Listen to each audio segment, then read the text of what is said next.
तुम सभी धर्म क्यों करते हो? आरती, प्रार्थनाएं, नमाजें, अरदासें क्यों करते हो? केवल नरक के भय से? केवल जोजफ के भय से? और तुम सोचते हो तुम्हारे जाने के बाद तुम्हारे बच्चे तुम्हारे नाम के आगे स्वर्गवासी लगा देंगे और तुम स्वर्ग में पहुंच जाओगे। इतना आसान, इतना सस्ता। तुम वहीं रहोगे ना जहां तुम होगे, और तुम वहीं तो जाओगे ना जहां तुम जीवन भर रहोगे। नहीं समझ आया? जीवन भर तो तुम स्वयं मानते आए हो कि तुम नरकों में हो, तभी तो स्वर्ग जाने के उपाय कर रहे हो। बैकुंठ, गोलोक, वृंदावन, जन्नत, यहीं जाने के उपाय तो तुम कर रहे हो। जीवन भर तुम नरक में रहे और अब सीधा स्वर्ग चले जाओगे मरते ही। तुम्हारे नियम चलते हैं क्या? पूरा जीवन तुमने स्वयं को धार्मिक होने के धोखे में रखा, आत्म प्रवंचना में रखा। लेकिन मृत्यु के समय तुम किसको धोखा दे पाओगे? और धोखा देकर पाओगे भी क्या? तुम्हारा जीवन क्या है? घास पूरी पटी हुई है उसकी बूंदों से, लेकिन फर्क क्या पड़ता है? सूर्य निकलते ही तो सिमट जाती है, वो उसकी बूंदें कहीं बचती हैं। और उसी प्रकार तुम्हारे ऊपर ये जो अज्ञान का अंधकार सिमटा हुआ है ना, कि तुम जन्म से ही हिंदू हो, मुस्लिम हो, सिख हो, ईसाई हो, इन परंपराओं में बंधे हुए हो। जैसे ही तुम्हारे भीतर सत्य का उदय होता है, ज्ञान का सूर्य प्रकट होता है, तुम्हारे भीतर परमात्मा का उदय होता है, तो तुम्हारी वो जो अज्ञान रूपी चादर है, ओस की चादर 1 मिनट में सिमट जाती है, भाप बनकर उड़ जाती है, और उसके साथ साथ तुम भी भाप बनकर उड़ जाते हो। और जिस क्षण तुम्हें वो धर्म मिल जाता है, वो सत्य मिल जाता है, तुम्हारे भीतर वो सूर्य खिल जाता है। उसी क्षण तुम स्वयं में ही परिपूर्ण हो जाते हो। वरना क्या अंतर है तुम में, जिन्हें यहां कोठी चाहिए, गाड़ी चाहिए, और क्या अंतर है उनमें जिनको स्वर्ग में कोठी चाहिए, सिंहासन चाहिए। चाह कोई भी हो, दोनों ही तो तुम्हें शांत कर रही है। तुम जो भी चाहोगे, चाहने वाले तो तुम ही रहोगे, चाहने वाला थोड़ा ही बदल जाएगा। और तुम्हारे सारे मूढ़ महात्मा तुम्हें सिखा रहे हैं स्वर्ग की लालच दे देकर। तुम्हारे इस जीवन को कोई भी नहीं देख पा रहा है, भविष्य के स्वप्नों को तुम संजोए जा रहे हो, और वो तुम्हारे कल्पना के फैलाव के अलावा कुछ भी नहीं है। ध्यान से देखना, तुम्हारी अप्सराओं की उम्र 16 वर्ष से कभी नहीं बढ़ती।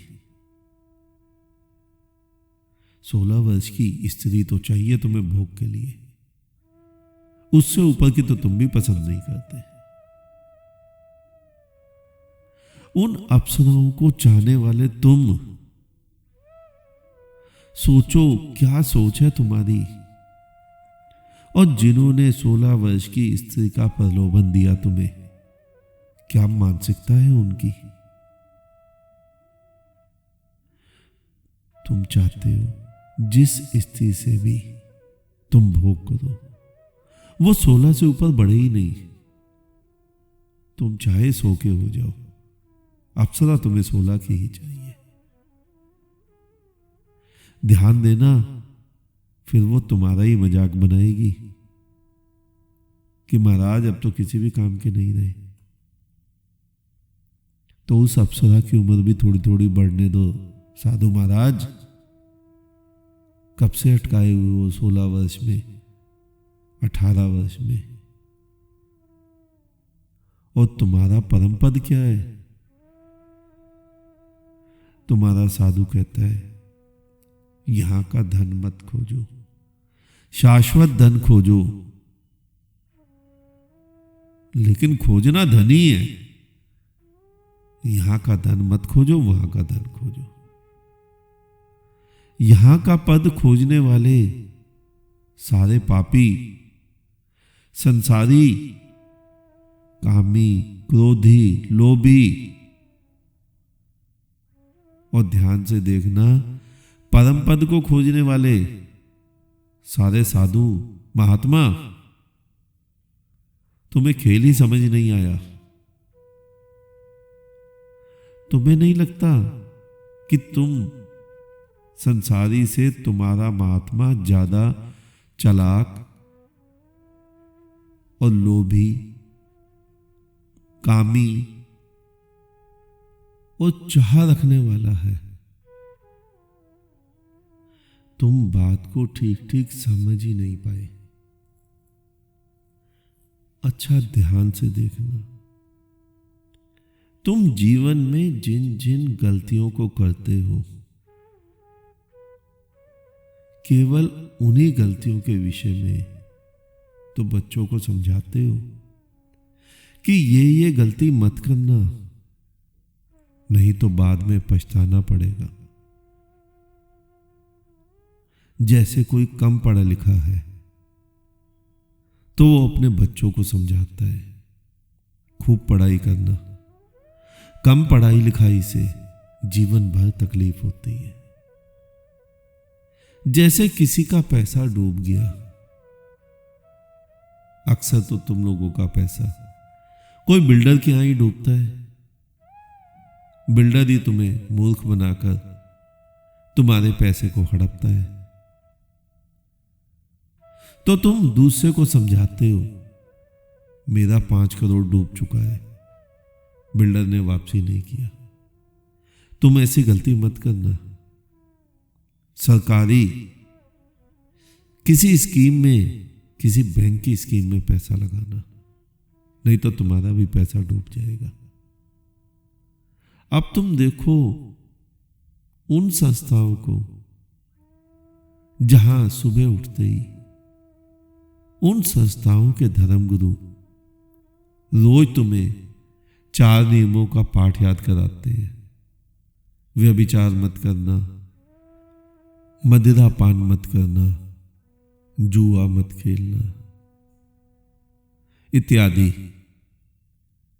तुम्हें नहीं लगता कि उन महात्माओं ने उन्हीं गलतियों को किया होगा जो रोज तुम्हें एक ही पाठ पढ़ा रहे हैं?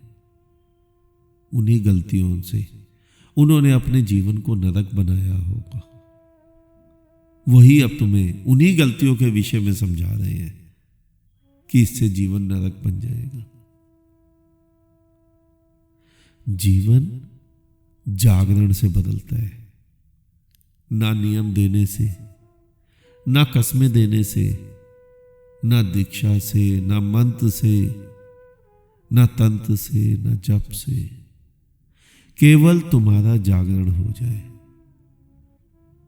हमने बात की थी नरक की, स्वर्ग की, वैकुंठ की, मुक्ति की, मोक्ष की। जहां तुम पूरा जीवन रहे हो उसी स्थान पर तुम जाओगे। अगर तुमने अपने पूरे जीवन को नरक बनाकर रखा है तो तुम्हारा अगला जन्म नरक ही होगा। अगर पूरा जीवन तुम इस जीवन को उत्सव की तरह जीते हो तो तुम्हारा पूरा जीवन, अगला जीवन स्वर्ग समान ही होगा। बच्चे स्वर्गवासी लिख देंगे, इससे तुम्हें कोई भी लाभ नहीं होगा। तुम्हारे सारे शिष्य तुम्हारे हाथ पैर मरोड़कर तुम्हें पद्मासन में बिठा देंगे और हल्ला मचा देंगे कि महाराज जी बैकुंठवासी हो गए, महाराज जी का बैकुंठवास हो गया। सिवाय मूर्ताओं के कुछ नहीं है। अगर बैकुंठ चाहिए तो आज बैकुंठ प्राप्त करो, आज मुक्ति प्राप्त करो, आज मोक्ष प्राप्त करो। आज इतना ही।